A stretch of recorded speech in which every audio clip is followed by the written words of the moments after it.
Hey there, math fans. Dr. Andy Lovelace going to talk about the proof of the curvature formula. Um, I mentioned in class that's something you don't have to know for the course. The proof piece of it, we do have to be able to use the formula, but it's a little unsatisfying that I don't get to talk about this in class. It's mostly an opportunity for us to practice our vector operations, so that's not too bad. So anyways, this is not a necessary video, but might be of interest for those of you that like to ask why. All right, so we define the curvature to be the change in the unit tangent direction divided by the change in distance. And we talked in class and in my last video about why we have to standardize in that way. We don't want it to be based off of time because it could affect how fast we're going. We don't want it to be based off of the velocity vector because that vector might be getting longer or shorter. Okay, so if you wanted to use this definition directly, so it's what this is saying is we're going to take the derivative of the unit tangent with respect to s. There's a problem with that. You first would have to have the unit tangent, and it would have to be in terms of s.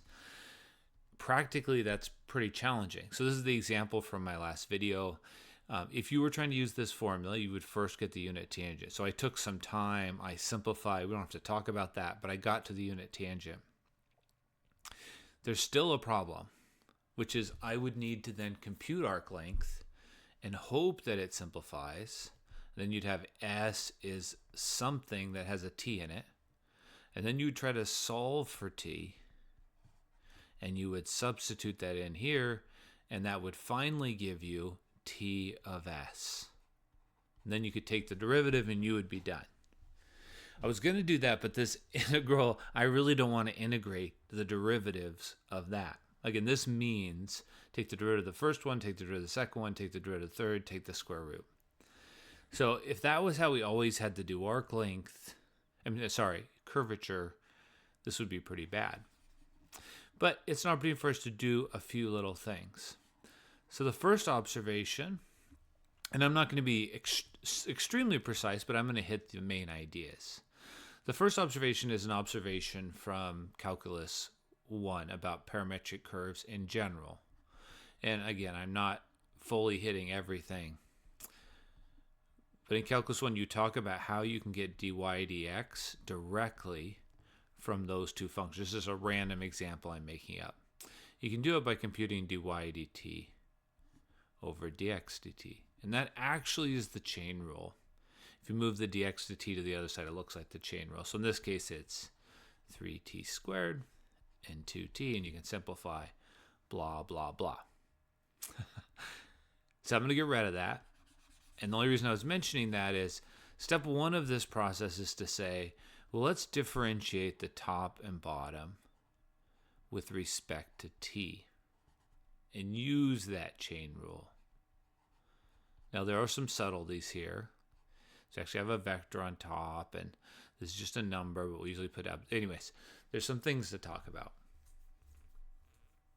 Okay, so some interesting things about that. That means you actually can just take the derivative of this with respect to t and this with respect to t.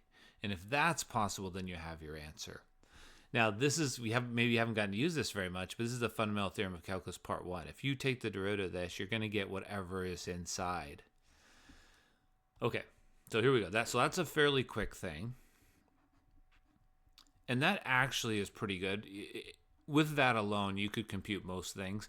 You could get away without knowing the more general formula. But it is nice to know the more general formula, the bigger shortcut formula. I put it in quotes because it's not really that short. Okay, so we're going to take the derivative of t with respect to t now. And then we're going to divide by the derivative of the speed, which is actually just, it's a derivative of the distance, which is actually just the speed. So that's a good formula. So that's our first shortcut formula, which basically says we can do things directly with, if we can figure out the rate at which the arc length is changing and the rate at which the unit tangent is changing, that's enough to figure this out because the ratio of those two things is the same as the ratio we want. That still would require I take the derivative of t, and it also would require I found the unit tangent. So someone said, is there a way I can get everything from the original function? And that begins our longer proof. Not that long, but I'm just about to go through it. And the proof ends up looking like this. The final answer is going to be r prime crossed r double prime. So the second derivative is suddenly going to make an appearance. Divided by r prime cubed. And ultimately what the proof is, there's already an r prime on the bottom. So what the proof shows is that this expression, this derivative, is the same as r prime of t cross r double prime of t divided by r prime of t squared. So this, in other words, this is all of this stuff. And then putting one more on the denominator makes it a cube. So that's what we need to prove. We need to say, why is that true? So I'm just going to take you through my notes, and we're going to talk through it. At any point, you should try to think of why. It's nice sometimes to go through a proof and say, why is that true? Why does that follow? Okay, so I'm going to scroll down now, and we're going to try to prove that thing. Okay, so I have my notes here. So we're trying to prove this piece, and it's mostly just writing down the definitions and taking derivatives, and there's several vector facts along the way. And I haven't looked at this proof for a while, so we can go through it. But I used to always do this in class. So this is the definition of the unit tangent, so we're starting there. So we're going to rearrange it, and we're going to write the velocity is the speed times the unit tangent. The reason we do that is we're going to differentiate everything with respect to t. And the motivation for doing that is we are trying to prove something about the derivative of t. So it makes sense that we want to take the derivative. We could have done it initially, but then we would have had to do the quotient rule. So I'm getting around doing the quotient rule and instead doing the product rule. Okay, so on this side, you'll get the second derivative. That's the derivative of this. Great. On the other side, you'll get the derivative of the speed. So that's kind of interesting. And then t is by itself. And then you're getting the speed times the derivative of t. So there's the thing we've been after. So that's what we want. We're trying to say something about this. And this is just me basically saying, well, I know what t is, so I should be able to say something about t prime. This is the clever maneuver, which is to take the cross. So the idea is I would like to cancel other things off. What do we know about the cross product? Well, we know that it gives you something perpendicular to the previous one, but we also know that if you do the cross product with something that it's parallel to, you're going to get 0, 0, 0. So this is the one kind of surprising fact. This is more like, I feel like this is like someone already kind of knew the formula, so they were trying to make a cross product appear. So this is showing my lack of understanding of motivating the proof. But there's enough to say here. So let's go. So we're going to take the cross product of this with the unit tangent and this and this. Now, we'll leave this for a moment, but what happens here is it gets rid of this messy term because the cross product of a vector with itself is 0, 0, 0. They're parallel, they point the same way. So that was a step that actually it gets rid of the derivative of the speed term. It complicates it in other ways, but we'll see if we can handle the other problems. So this is going to become 0, 0, 0, which is nice. I say that here because those vectors are parallel, and the cross product of parallel vectors is 0, 0, 0. Okay, so then we have this. Since we have this, we can write this in the following way. Now, the dividing by the length is actually just a number, so you can indeed pull it out. I'm writing it this way, but it is scalar multiplication, so probably it would be better to avoid, I'm going to scroll up a little bit, avoid some confusion if I would have written this out in front and then written the cross product. This is where some of the stuff we've been doing in the homework of like, what makes sense, what doesn't make sense might be valuable. But anyways, this is this side, that's the other side. We're making progress.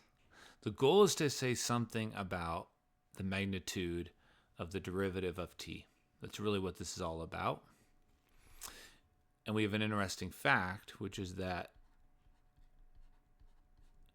The magnitude, this is the area of the parallelogram, but the magnitude of the cross product is this thing. Okay, so now we're going to say, I'd like to figure out the magnitude of all this. It's equal to the magnitude of all this. And then I have the magnitude of the cross product, so it's the magnitude of t, which we actually know is 1. It's a unit tangent. The magnitude of t prime, which is the thing we're trying to prove. And then you have to ask, why is this pi over 2? How do I know this is 90 degrees? And this goes to the key. Everything started from this. In lecture, I talked about why t and t prime are always perpendicular. As I said, that's really the jumping off point. That's why I did that proof in class. Those are perpendicular, so it's 90 degrees. Sine of 90 degrees is 1.